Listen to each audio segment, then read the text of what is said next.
Welcome to this episode of Becoming an Elite Financial Advisor. Today we're going to be hanging out with Duncan. Duncan is the creator of the Pareto system. He's been in the business for over 30 years, working with advisors at all stages of their career, and now specializing in working with growing teams, complex systems. So I'm looking forward to talking in depth about how advisors progress through the career. How do you deal with head trash as you go? And what are the common themes that the successful advisors almost always have? And then how can you self-assess to say, which of these things do I need to focus on and improve the most?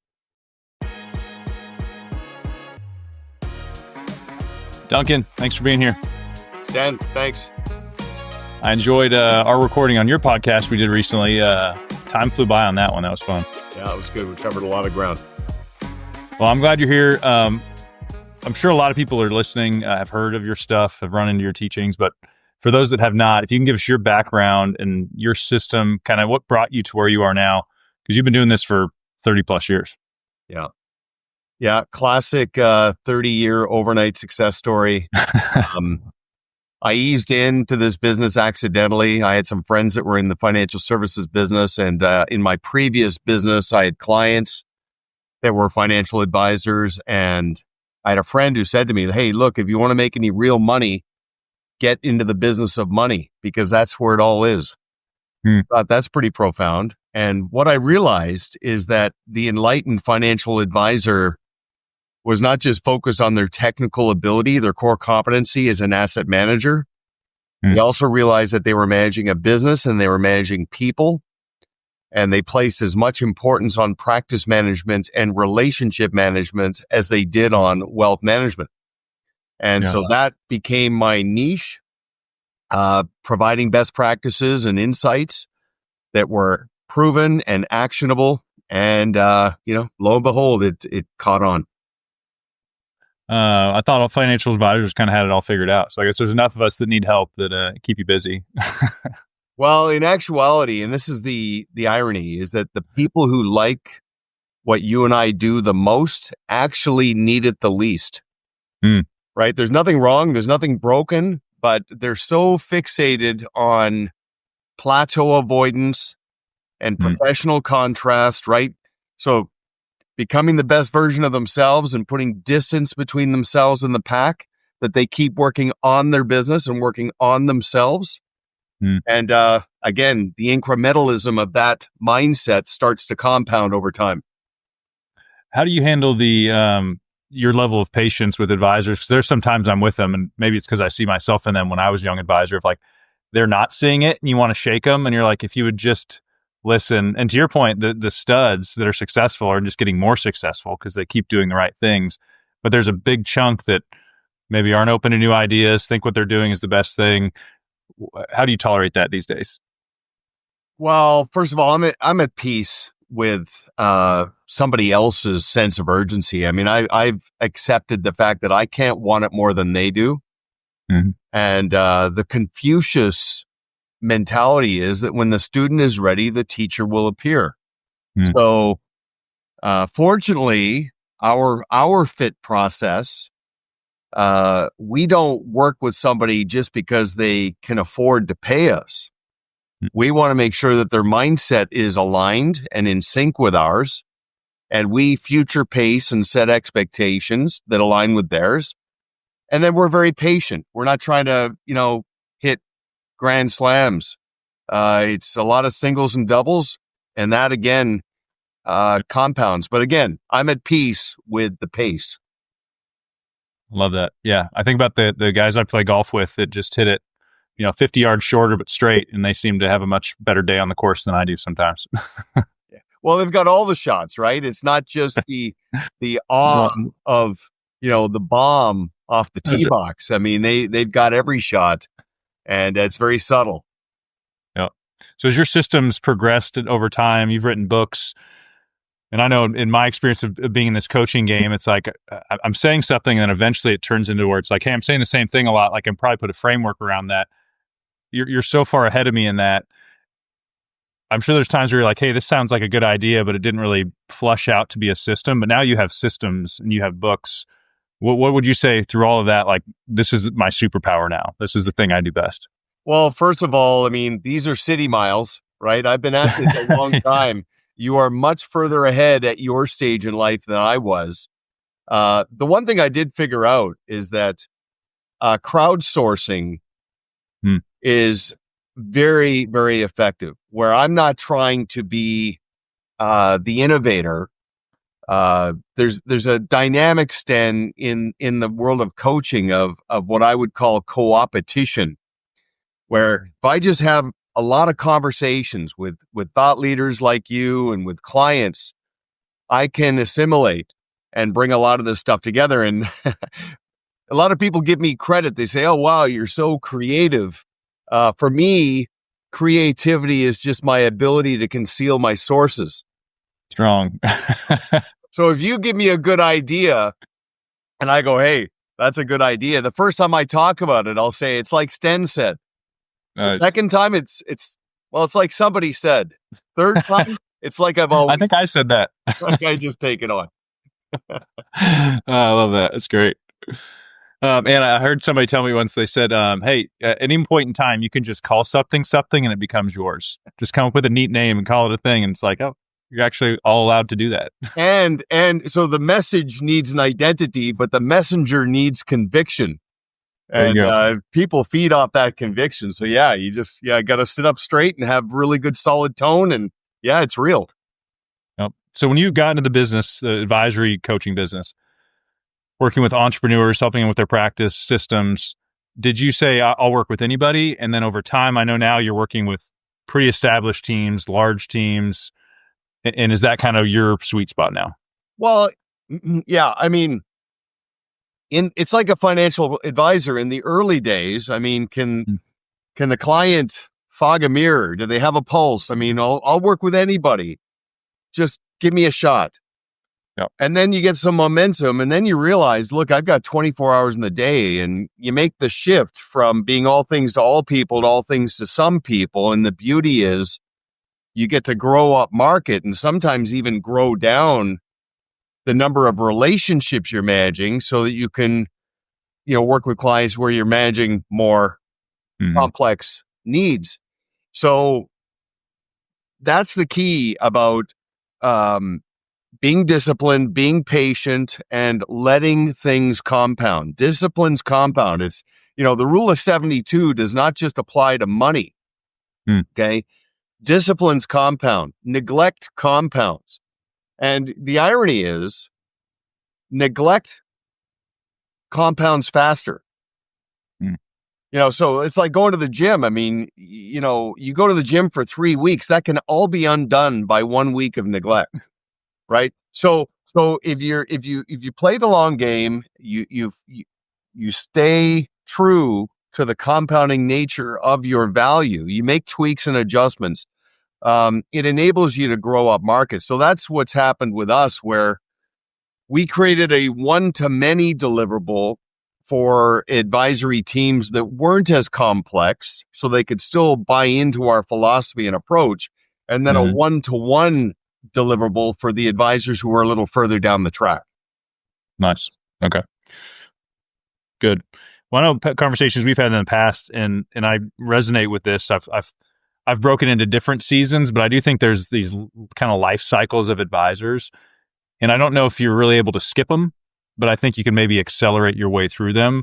So I've heard you use words viable, sustainable, breakthrough. Would you kind of walk us through that rhythm or those seasons? Yeah, it's a great question, actually. And I think there's a nice sweet spot there between the why and the how. The why is the philosophy, the strategy, the way, the vision.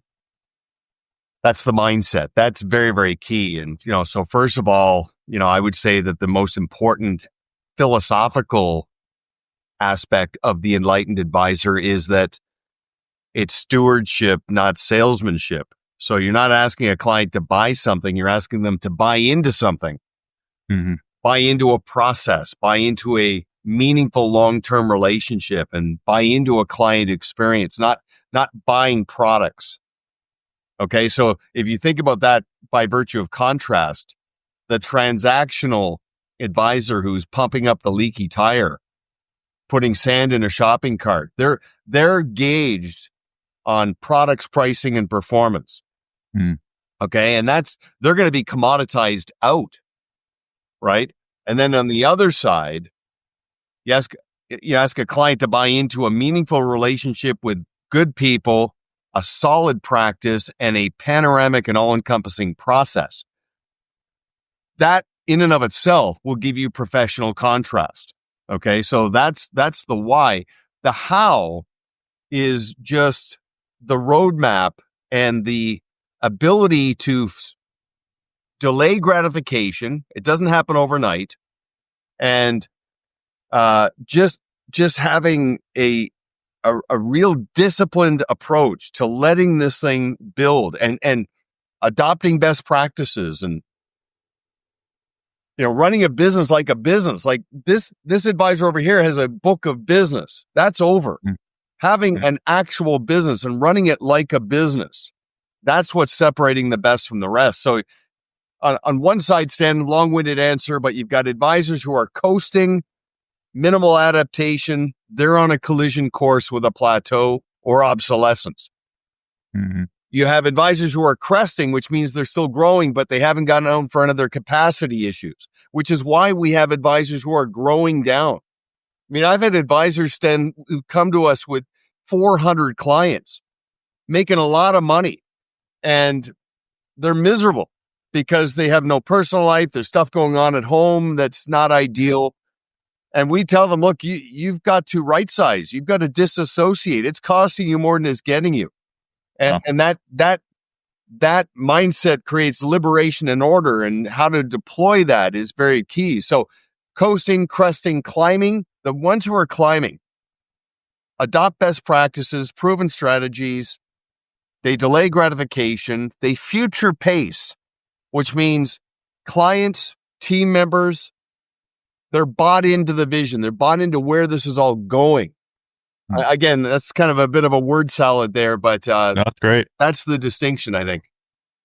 One thing that popped in my mind as you were saying that is I was talking to a buddy, Paul Blanco, runs one of the largest Mass Mutual offices in the country. Yeah. Great entrepreneur, business owner. And I was talking to him, and I was at a time I was frustrated. I was like, do some people just have it and some people don't? And he's like, in my experience, because he's recruited maybe thousands of advisors at this point, he's like, there's probably about 10% that don't. Like, no matter what you do, you probably won't get them to grow. He's like, there's maybe 10% that just got it. Like, you just have to fan the flame a little bit and they're going to run. He says most can have it if they have the right guidance to get there. Yeah. How would you adjust those numbers? Okay, so let's apply that to athletics and then apply it to business. So you're right. There are some what we would call born leaders. So, every field of endeavor in athletics, you see the natural born leaders, the ones who emerge and you can just tell they've got it. But they also have a bit of a mindset that only the paranoid survive. If they don't believe their own hype. They're getting told all the time, I mean, you're awesome, you're incredible, you're a natural. They don't believe it. So they work harder on themselves than on anything else. Like the best athletes, they outwork everybody. They have more coaches. They're there first, they leave last. And so that part is learned. Okay, there's an autodidactic element to leadership and productivity. And the amazing thing is, with AI, you don't have to reinvent any wheel, and you can greatly accelerate putting yourself in every red zone. Like, you can go on to AI right now and say, okay, give me, if you just gave it this prompt and say, I am a financial advisor, I lead a team of 3, I want to 10x my business in the next 5 years. Give me the qualities of leadership I need. And wait 3 seconds, and you'll have the 12 leadership qualities, and then you can self-assess. Okay, I'm good here. I've got gaps here, and then just that becomes your beacon. Just move in that direction. It's all learned skills. There's no secret, but it's just easier not to do. I mean, it's easy to do that, but it's easier not to. So there's a born element, but then there's okay, I'm not believing it, and I'm going to just keep pouring it on. Yeah. In your experience, when you start working with clients, do you see that most of them have the potential to do what you're trying to get them to do? Or are there times where you're like,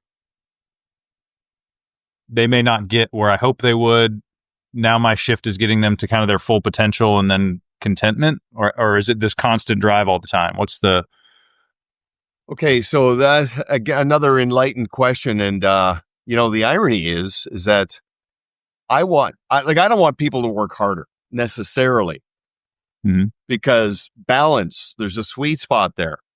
I was very fortunate back a long time ago. I had a mentor who said to me, it's not how much you make, it's not how much you're worth that makes you valuable.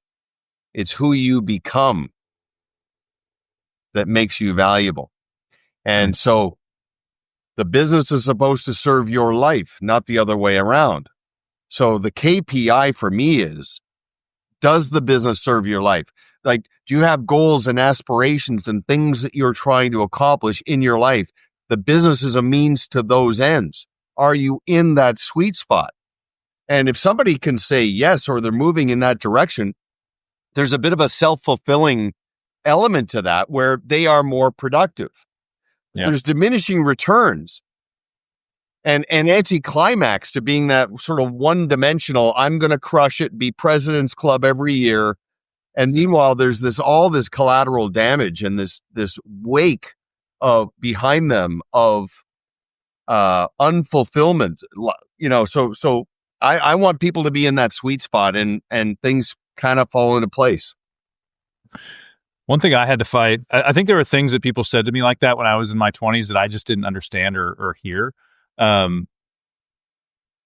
But one thing I had to recognize, because I felt like, well, if I adhere to something like that, that means I lose my edge. Like I'm not going to I'm giving up on my potential as an advisor. And through some repetition, I realized, well, I can still take my kids to school. I can still be home for dinner. It just means when I'm working, I have to be way more effective if I still want to reach these other heights. Like I had to come to the point where it's like, I don't think I have to sacrifice big impact and helping clients and making money. I do agree there's a trade-off at some point. How would you coach somebody up if they're like, Sten, Duncan, I'm not going to shoot for that goal because in order to get there, I would have to stop doing things I want. So I'm just going to hang out. Because I think there's some head trash there too. Yeah, I agree. And that's actually very well said. And, it's like, again, that mindset, you can have it all, just not all at once. Just make sure that your pursuits aren't costing you more than they're getting you.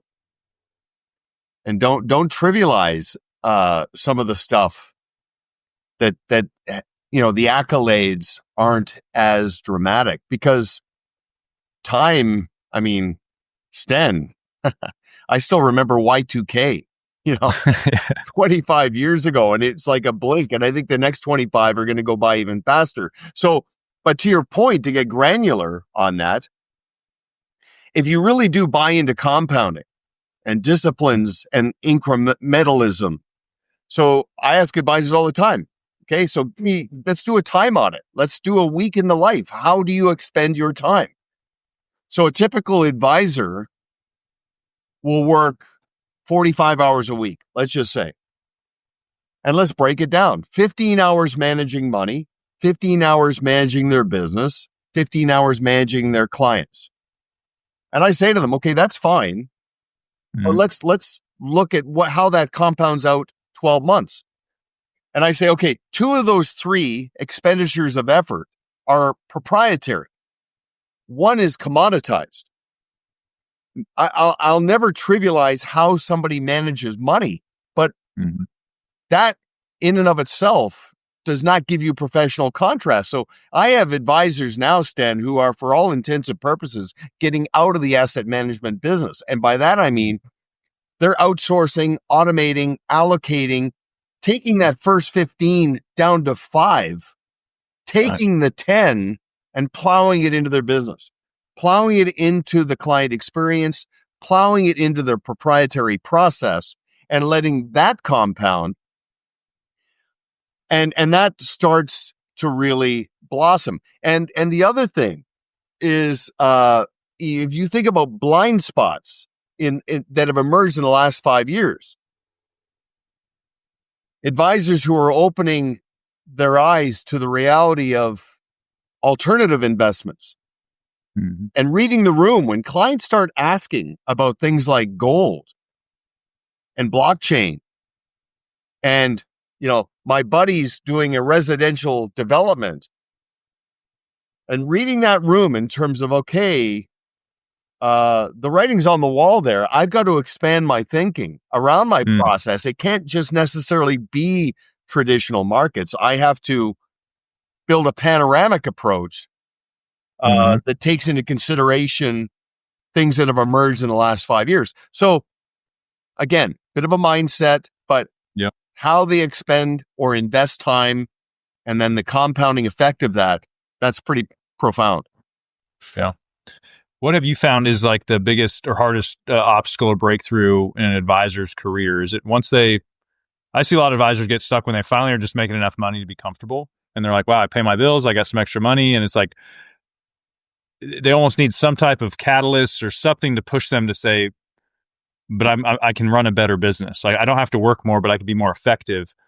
But I mean, do you see a lot of them getting stuck at that? I'm making $300,000-$400,000 a year, and like, this is great. Well, there's a temet nosce to that, right? Know thyself. And so part of our fit process before we engage with an advisor and their team is we want to know how they're wired and where they are on the spectrum between contentment and ambition. Okay, so if you think of the 7 habits, one of the habits being begin with the end in mind, we say to them, okay, describe nirvana for us. Like, what does it look like? The next 5, 10, 15 years, what does that look like for you? And the progression is 4 stages, okay? There's growing, just pure organic growth. And then there's teaming. That's where they start to add bench strength and really start to build out and create a bit of leverage and scale. And then there's pure scaling based on demography, the ability to attract other advisors to adopt and draft in behind your process, right? And then there's exiting and maximizing the value of your life's work, the exit strategy and end game. When you begin with the end in mind, it's okay, what is my ambition? What is my appetite for that? When somebody will actually define that, now we can say, okay, let's just be at peace with how that all plays out. And the beauty is people change, people evolve, and people might limit themselves and say, okay, I'll be content with 300 or 400K. And then they get there and realize, okay, 0 to 400K is hard. 400K to $1 million is actually less hard. Yeah. Because now I've got momentum. Maybe I should level up a little bit. So we just sort of let that play out. But that exercise of know thyself, where am I? Where am I going? What does that look like? Count the costs. Yeah. It's a good exercise. Yeah, I really appreciate the part of your process where you are kind of vetting people before you work with them. I think I've gotten better in my practice on doing that, but as I hang out and try to coach advisors, I think there's still part of me that's like, you don't know it yet, but like, I think I can help you get there. And I deal with some frustration when I'm just like, it's there for the taking. You just have to apply yourself. And there's kind of this stuck mentality. Yeah. How often are you interacting with somebody and you have to, from your experience, just step aside and say, hey, here's some content, here's some good stuff for you, but you don't have the ambition part you're talking about? Well, first of all, especially in the fee for service, knowledge for profit space, which we're in, financial advisors in, I always say to our clients, and I'm listening as I say it, I say the relationship's going to last long after you spend the money. So it's not a transaction. It's not a one-off. It's directional. And also there's the law of environment. Like there's a wide array of immutable laws and principles that affect us all. The law of environment says we are products of our environment. So it's not just the monetary value of the relationship. What are we going to get out of this relationship? Is this going to make more of me? Am I going to become products of that environment? There are some people that have the money, but attitudinally, Gandhi said it best. He said, never wrestle with a pig. You both get dirty, but the pig likes it. Yeah. That's a good point. I don't ever want to be part of that environment. So everybody in life stands either a fountain or a drain, right? Yeah. I just want to work with fountains who are trying to create something, build something, and they have immense gratitude for what they have. And they never take that for granted, but they also have aspirations for what they hope to achieve. That's a pretty good balance when you have both of those. I'm going to write a book called Duncanisms. You're dropping some great wisdom here. Thanks. Awesome. All right. As we wrap up, what would you kind of leave all the advisors listening with? Obviously, go check out Pareto System. Books are great. But if they weren't ever able to hang out with you one-on-one, what would you want to tell them? Well, I'd love to see you on LinkedIn. I'm very active there. So just look for me, Duncan McPherson. I should pop right up. We have an app, Pareto Systems, always on. Put that in your iPhone or your Android and stay connected and tethered with us. I would ask you to be a serious student of all things AI. Okay. The words game changer get thrown around a lot. In my 30 years in this space, I have never seen anything with the velocity and impact of AI. Nothing. It is profound. And first of all, AI is not going to replace the enlightened advisor. It's going to liberate them, because the one thing AI will never have in the purest form is EI, the emotional intelligence. It will liberate you to go deeper into what makes you fee worthy. And that's managing relationships and creating a client experience. But I'll tell you, in terms of building out your client experience, building out your process, and all things related to intellectual property, Chris Jepson and I wrote a 51-page white paper called AI for the Financial Professional. I'd probably encourage advisors, your community, to maybe ask for that. It's gone through compliance. It's proven. It's not esoteric or, bizarro AI stuff. It's all real world and it works. So, I look at, from a pattern recognition perspective, and you see this, the best people, the clay is soft. Like, they don't believe in their own hype. They don't think they have all the answers. They keep tinkering, refining, and optimizing, and they're innovative. The adoption curve, it's not too late to be an early adopter of all things AI, and it can have a profound impact on your business and on your life. I'm going to look that up. I'm going to read it. All right, my friend. It was good seeing you again. We'll talk soon. Good job, man. Thank you. See you, bud.